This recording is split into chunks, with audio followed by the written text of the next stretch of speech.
Hello students. तो last class में हमने क्या पढ़ा था? लास्ट क्लास में हमने देखा था कि एसिड किस तरीके से आपके मेटल के साथ रिएक्शन करता है ना। सो एसिड जो है वो मेटल के साथ रिएक्शन करके क्या करता है? सो बनता है metal salt plus H2 gas, और एसिड जो है कार्बोनेट और बाइकार्बोनेट ऑफ मेटल के साथ क्या बनाता है? सो मेटल सॉल्ट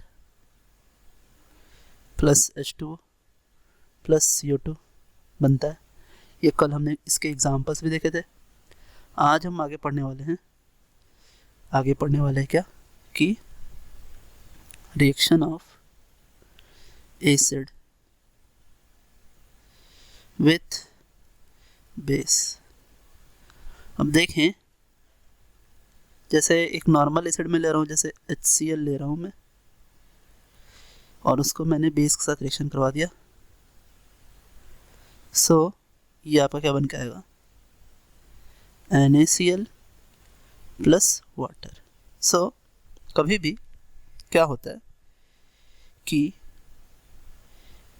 एसिड लें अगर हम, उसके साथ बेस लेंगे तो अपने को सॉल्ट मिलेगा प्लस वाटर मिलेगा।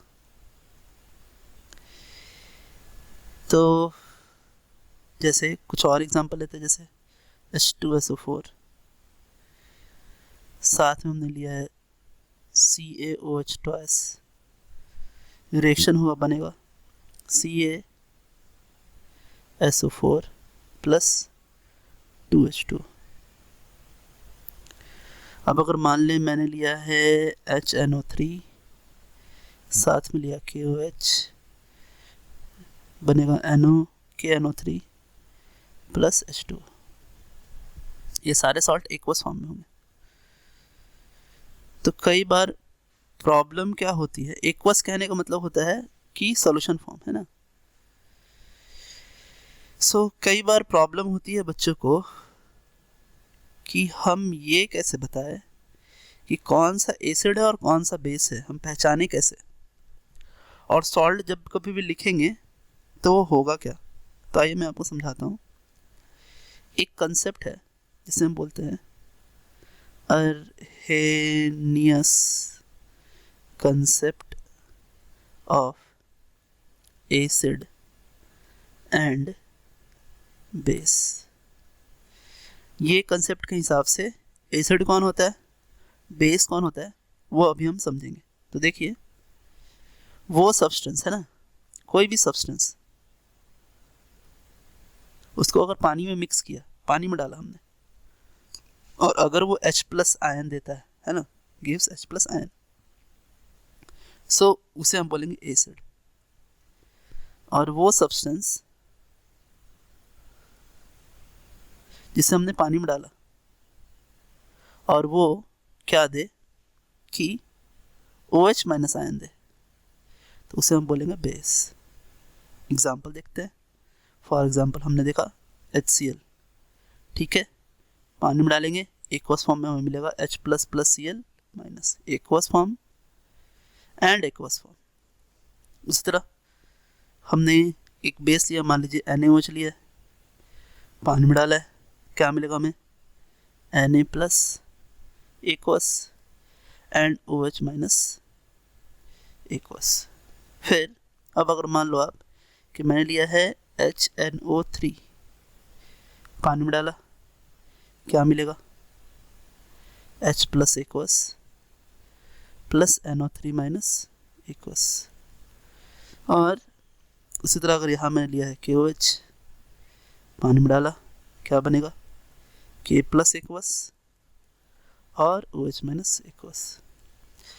एक्वस कहने का मीनिंग ये होता है कि वो सॉल्यूशन के फॉर्म में है ना, वो सॉल्यूशन के अंदर ही है। अब मैं आपको क्या रिएक्शन एक्चुअली बताना चाहता हूँ कि रिएक्शन होता कैसे है एसिड बेस के बीच में।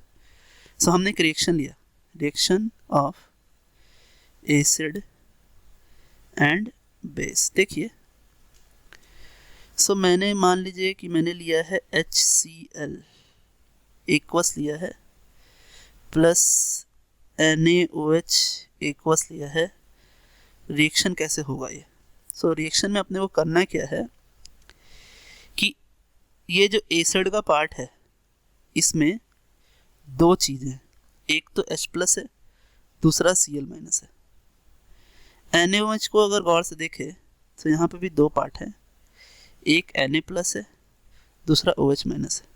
तो जब कभी भी हम सॉल्ट लिखेंगे तो सॉल्ट में एसिड का अनायन और बेस का कटायन। अब अनायन और कटायन क्या होता है ये भी मैं आपको बताता हूँ। सो आयंस दो तरह के होते हैं, cation and anion. So cation which have positive charge on it and anion those have negative charge on it। सो देखिए, ये अनायन है, इसके ऊपर है आपका क्या, नेगेटिव चार्ज है ना, नेगेटिव चार्ज, और ये कटायन है, इसके ऊपर है पॉजिटिव चार्ज। सो जब कोई भी हम सॉल्ट लिखते हैं तो बेस का कटायन डेट इज Na और एसिड का अनायन डेट इज Cl। अब ये जो NaCl है वो एक्वस मीडियम में है तो हम एक्वस लिखेंगे, और बचा हुआ जो H+ है और OH- है वो बना देगा आपको क्या, H2O। और भी एग्जांपल देखते हैं, जैसे मैंने लिया H2SO4, साथ में लिया 2KOH।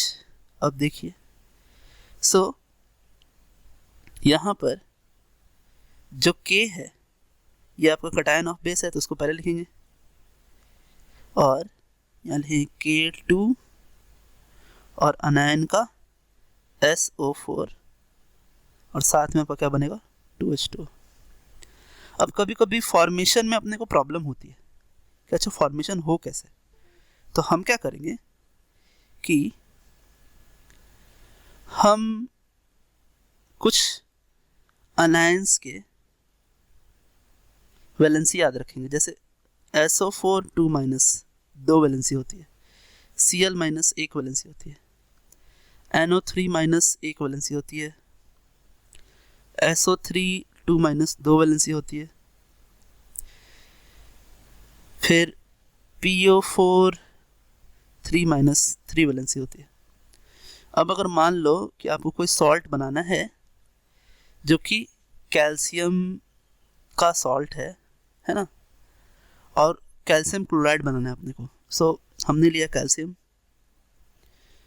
और हमने लिया क्लोराइड। कैल्शियम की वैलेंसी हम जानते हैं, अगर आपको नहीं याद हो तो मैं यहाँ लिख देता हूँ कि किसकी क्या क्या वैलेंसी होती है ना। सो सोडियम की एक होती है, पोटेशियम की एक होती है, कैल्शियम की दो होती है, एल्युमिनियम की तीन होती है ना, Cu की दो होती है, Fe दो और तीन भी होती है, उसकी वेरिएबल वैलेंसी है। सो ये रहा हमारा, हमने कैल्शियम का यहाँ पे वैलेंसी 2 लिखा, और Cl की वैलेंसी क्या है 1 है, क्रॉस मल्टीप्लिकेशन करेंगे क्या आएगा CaCl2। अब देखिए मैं सवाल बनाता हूँ इस पे। देखिए तो हमने लिया CaOH2S प्लस HCl, कैसे बनेगा ये, सो कैल्शियम है ना, कटायन ऑफ बेस है ना, कटायन ऑफ बेस, और ये अनायन ऑफ एसिड, दोनों लेंगे क्या बनेगा CaCl2 प्लस 2H2। सो ये आपका तरीका है किसी भी रिएक्शन को लिखने का। अभी कोई भी रिएक्शन आप लिखो, मान लो मैंने लिया AlOH थ्राइस प्लस साथ में लिया H2SO4। अब देखिए ये है आपका कटायन, ये है आपका अनायन, इन दोनों से हम सॉल्ट कैसे बनाएंगे, तो देखिए AlSO4 2-, इसकी वैलेंसी 3, इसकी वैलेंसी 2, सॉल्ट हमने क्रिएट कर लिया, डेट इज Al2SO4 थ्राइस। साथ में हमने क्या किया, वाटर ही बना लिया। इसको हम बैलेंस ज़रूर कर लेंगे। सो जब हम बैलेंस करेंगे तो यहाँ पे आपका क्या आएगा, यहाँ 2 आएगा, यहाँ 3 आएगा, और यहाँ आपके आ जाएंगे कितने, यहाँ आ जाएंगे 6। सो आज के लिए इतना students, thanks, have a nice day.